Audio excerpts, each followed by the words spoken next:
Good morning বন্ধুরা, কেমন আছো তোমরা সবাই? আশা করি সবাই খুব ভালো আছো। আমার আরও একটি নতুন ব্লগে তোমাদের সবাইকে স্বাগত। তো দেখো, আজকে হচ্ছে বৃহস্পতিবার আর সকাল সকাল জামা কাপড় সমস্ত কেচে নিয়ে চলে এসেছি হচ্ছে ছাদে শুকোর দিতে। তার আগে আমার ফ্রেশ হয়ে চা আর সব খাওয়া হয়ে গেছে। তারপরেই আর কি এসেছি ছাদে। জামা কাপড়গুলো একটু ময়লা হয়েছিল, তো সেগুলো আর কি কেচে দিয়ে সব আর কি ছাদে শুকোর দিতে এসছে। আর এই যে আমার বরকে ক্যামেরা করতে বলেছে, চারদিকে ঘুরিয়ে ফিরিয়ে তোমাদের দেখাচ্ছে।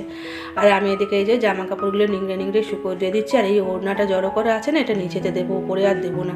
খুব পাতলা না, আর এত রোদের জোর, দেখবে মরমর করবে, একদম শুকিয়ে নিয়ে যেন তো পাঁপড় ভাজার মতন হয়ে যাবে। তো সেই জন্য নিচেতেই দেবো, ওপরে দেবো না, আর রঙটাও নষ্ট হয়ে যাবে। আর আমার বর কিছু একটা গন্ডগোল করছে, সেই জন্য আমি আমার বরকে ওরকম করছি।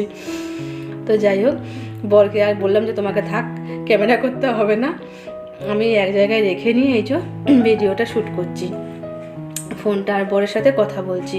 তো আমার বর কিছু বলছিল, আর এই ওয়েদার নিয়েই আর কি কিছু বলছিল, যে রোদটা পুরো ঝকঝক করছে, মানে এতটা রোদ আছে না যে রোদটায় দাঁড়ানো যাচ্ছে না, যেন মনে হচ্ছে গাটা জ্বালা করছে। আমার বর আবার বলছে যে ওর রোদটা খুব ভালো লাগছে, কিন্তু আমার না রোদ ভালো লাগে না একদম, মানে থাকতে পারি না 2 মিনিটের বেশি রোদের মধ্যে, চিরবির করে। তো এই যে দেখো আকাশটা কীরকম, পুরো নীল নীল আকাশ, একদম ঝকঝক করছে। আর স্কুলে না পরীক্ষা চলছে, সেখানে জানলাগুলো অর্ধেক অর্ধেক খোলা আছে। এখন তো সবার আর কি অ্যানুয়াল পরীক্ষা চলছে স্কুলে, সব স্কুলেই, তো সেই অ্যানুয়াল পরীক্ষাই চলছে। তো চলো বন্ধুরা, আমার জামা কাপড় শুকোর দেওয়া শেষ, এবার নিচে যাবো আর কি, একটু বাইরে বেরোতে হবে। তো এই যে বন্ধুরা দেখো, এখন রান্না বান্না করছি আর কি, অনেকটা বেলা হয়েছে, প্রায় 2:45 বাজে। একটু বাইরে বেরিয়েছিলাম, তারপরে এসে নিয়ে রান্না করছি। তো রান্না করছি হয়েছে দেখো, এখানে আমার ভাত প্রায় রেডি। এই যে ভাত হয়ে গেছে, এই যে গরম দেখতেই পাচ্ছ। আর এটা হচ্ছে ওপরে আলু ভাজা, এটাও এখনই নামালাম। আর হচ্ছে আছে অল্প একটু চাটনি আছে, সেই দিনকে যে আমসত্ত্বের চাটনিটা করেছিলাম না, সেই চাটনিটা রয়ে গেছে।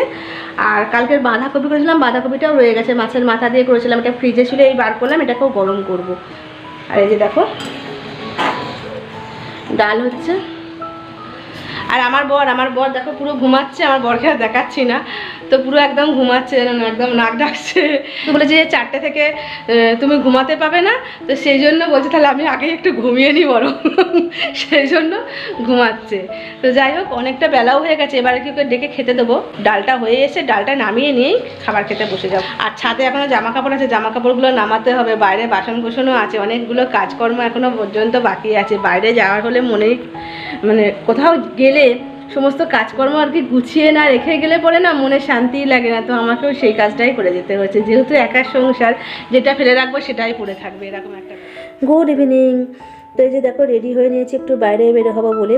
তোমাদের বললাম না যে একটা ঘুরতে যাওয়ার প্ল্যানিং হচ্ছে, তো সেই জন্য আর কি তার খাবারপত্র তো কিনতে হবে ট্রেনে যেতে গেলে, সেই জন্য আর কি সেটাই কিনতে যাবো। আর সন্ধেবেলা আর কি আমার সন্ধেবাতি দিয়ে চা আর খেয়ে নেওয়া সব কিছু রেডি হয়ে গেছে, আমারও হয়ে গেছে, আমার বরেরও রেডি হয়ে গেছে। তো যাব হচ্ছে এই কেনাকাটি করতে বললাম। আর হচ্ছে মেন একটা উদ্দেশ্য হচ্ছে একটা রুটি রেখে রাখি প্রত্যেক দিন আমি গরুকে দেওয়ার জন্য। তো আজকে সকালে সেই গরু আসেনি, তাই রুটিটাই যে টিফিন বক্সে করে রেখে দিয়েছি। এখন যেহেতু বের হচ্ছি, তাই ভাবলাম রুটিটাও নিয়ে বের হই, গরুটাকে দিয়ে দেবো, যেহেতু ওর নাম করে রেখেছি, সেই জন্য নিজেরা খায়। তো প্রত্যেক দিনই আমি একটা করে রুটি রেখে দিই গরুর জন্য। প্রত্যেক দিন সকালবেলা আর কি আসে, যখন আসে না তখন রাতে আমি যদি বের হই তখন না হয় গরুকে দিয়ে দিই আর কি, খেয়ে নেয়।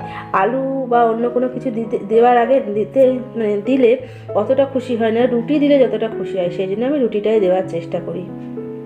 আর এই যে এদিকে আমার বড় রেডি হয়ে গেছে, এই যে দেখো এবার বের হব। তো যে বেরিয়ে আগে ফার্স্টে কাজটা করেছে যে গরুকে রুটি দিয়ে দিলাম, তো ওই গরুটাকে আর পাইনি, অন্য গরুকে আর কি রুটি দিয়ে দিলাম। তো চলো গরুকে রুটি খাইয়ে নিজেরা এবার কেনাকাটি করে নিই, কাজকর্মগুলো সেরে নিই।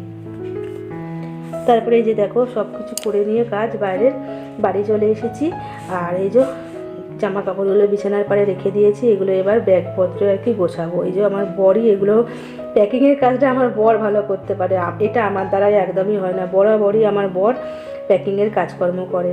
আর এই যে দেখো কোথাও গেলে আর কি ঘুরতে গেলে আমার বরই প্যাকিং করে। আর এই যে কিছু জিনিস কিনেছি, যেমন হচ্ছে যে বিস্কুট, একটা হচ্ছে আমুলিয়া দুধের প্যাকেট, তারপর একটা কোলগেট আর কি, তারপর চা পাতা, একটা সাদা তেলের প্যাকেট, চিনি, আর একটু ঝোলা গুড় কিনেছি, খেজুর গুড়, নলেন গুড়। তো চলো বন্ধুরা, আমার বর ততক্ষণ গোছাগাছি করুক আর কি, প্যাকিং শ্যাকিং, আমি ততক্ষণ এবার রান্না বান্না করবো, রাতের খাবার করবো। তো চলো আজকে এই পর্যন্ত, দেখা হবে আবার একটা নতুন কোনো ব্লগ ভিডিওর সাথে। ততক্ষণ সবাইকে টাটা, গুড নাইট, সবাই খুব ভালো থেকো।